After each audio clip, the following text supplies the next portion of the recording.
After 11 years of entertainment from its release, Mario Kart 8 along with its superior version and 2 spin-offs, has finally gotten a sequel, also known as Mario Kart World. Now, I was kind of impressed when Nintendo announced the 9th installment for the Mario Kart series, but however I did have a lot of concerns about the new game because in this game we have new characters, new race courses, and of course, new vehicles. Now, I wasn't that worried about the race tracks, but I was worried about the characters and the vehicles because yes, the game is new in the first place, but I did manage to catch some hidden tricks Nintendo had in their sleeves, which I'm concerned about because there are still updates Nintendo will tease in the future, but let's just get straight into the topic.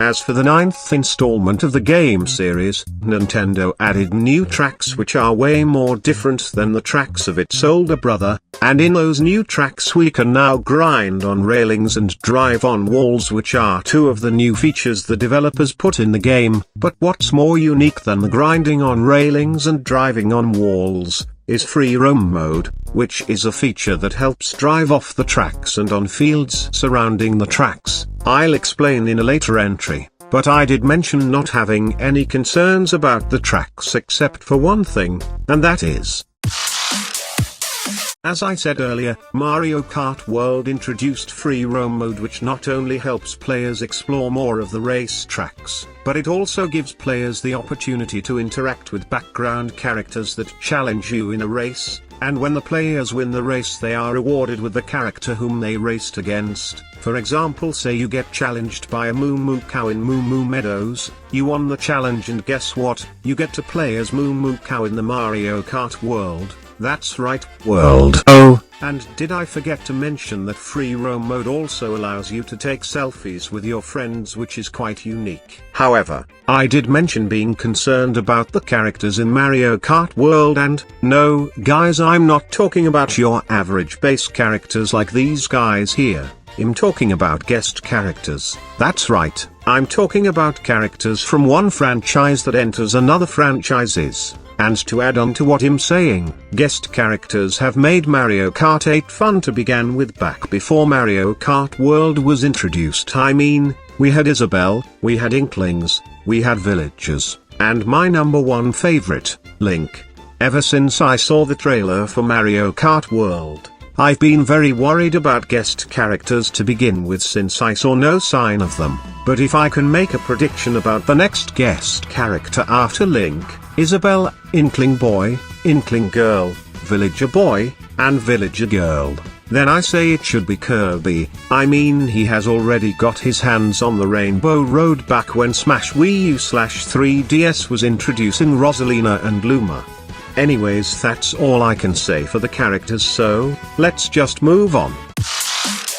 Now this is where the major update takes place. So as you guys can see, the gliders have been replaced by airplane wings, and if you're asking why it's no longer gliders, well, it's because you don't have access to vehicle customization. Now I find this change a little bit helpful to begin with because I'm not that one guy who likes to customize things.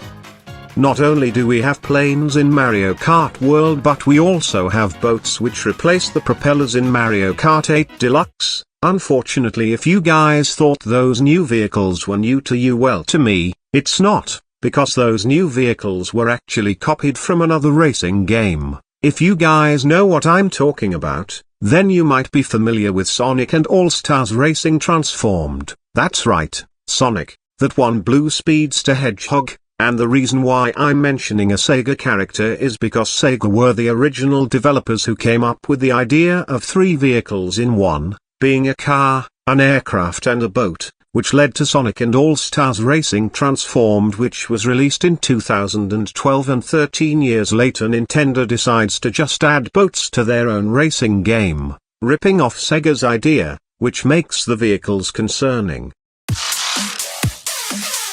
Speaking of cheating in a race, Mario Kart World introduced us to new items, like the burger, which changes your outfit, while the Kamek item, which turns racers into enemies, summons obstacles, and even slow players down. the coin shell, which helps give you more coins, and last but not least, background vehicles, which are vehicles in the background you can interact with to cheat in a race. Now if you're asking why I did not mention this in the last entry, it's because it was not shown in the vehicle select screen. However, the only concern I have for the items is what Mario Kart World's version of the special item boxes is gonna be, because we already had Lucky 7s in Mario Kart 7 and Crazy 8s in Mario Kart 8. If you guys know what Mario Kart World's version of these items are gonna be, then please leave your guess in the comments below, as for which next entry we go.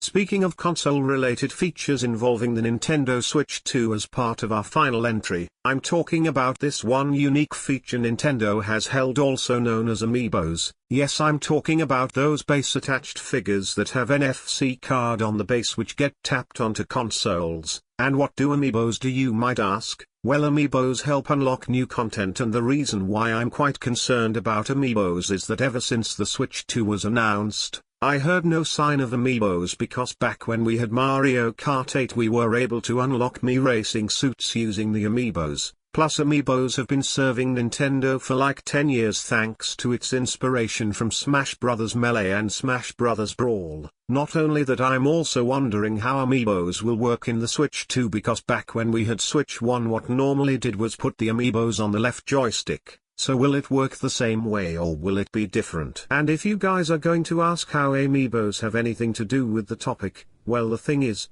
Mii Racers showed no sign in the game trailer, which is the main reason I'm mentioning the amiibo part, along with the reason of why I didn't mention the Mii characters last time.